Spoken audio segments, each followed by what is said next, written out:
speaker of the latter half, though, and I'll introduce Shafraaz Kaba now, who will be presenting on the Toshimi Art Museum. Shafraaz is currently a senior project manager at Stoke, formerly Eco Ammo, where he provides expertise in collaborative project delivery and sustainable design. He is a registered architect who is committed to seeing the built environment decarbonize in his lifetime. Shafraaz is the founder of MADE, which is the organization that brought us all together today. So give it up for him on that front. And so we'll welcome Shafraaz to the stage now, and he'll get rolling.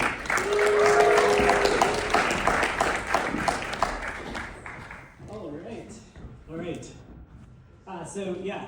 Toshima Art Museum, a place I got to travel to last year by the artist Ryue and architect Ryue Nishizawa. It's really the most poetic building I have ever been to. And it blew me away how everything fits in perfectly to the site, to the detail, to just the whole concept of how an architect worked very closely with that artist to execute this vision. And it was completed in 2010. And you can see here, you visit by going to the rectangular entry pavilion, and then you're led down this amazing path. So you're not taken to the museum right away. You actually have to experience the landscape first. You have to kind of almost cleanse yourself before you go in there.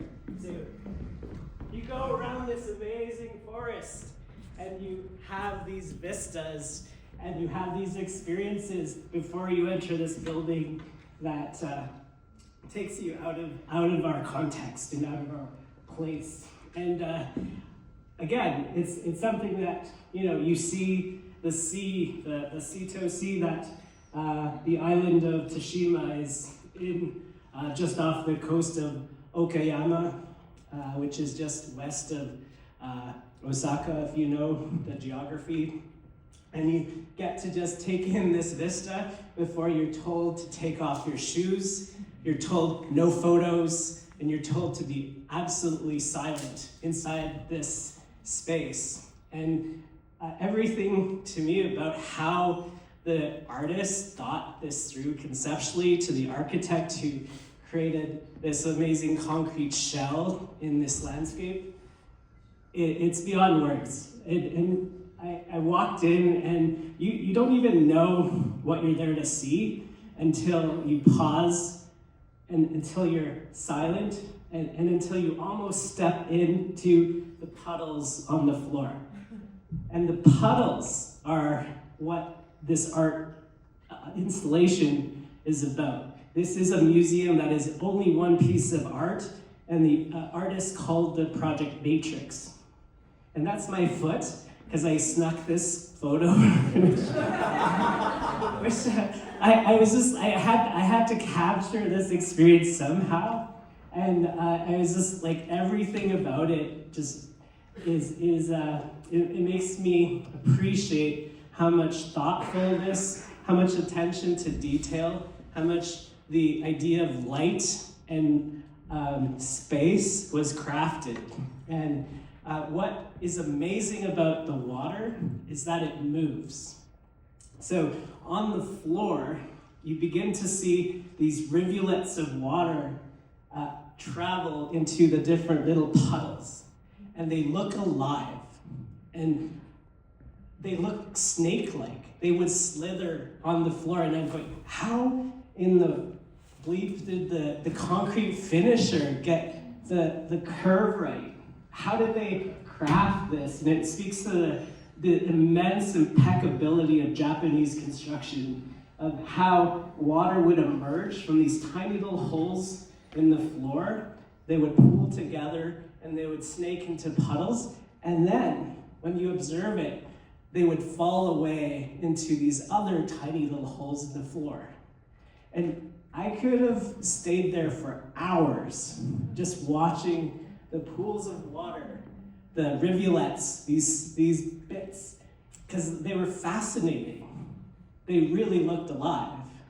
And they really made you go, how could you even come up with this? How can you even construct this? Like, when we build buildings here, we hope for a tolerance of like 25 millimeters.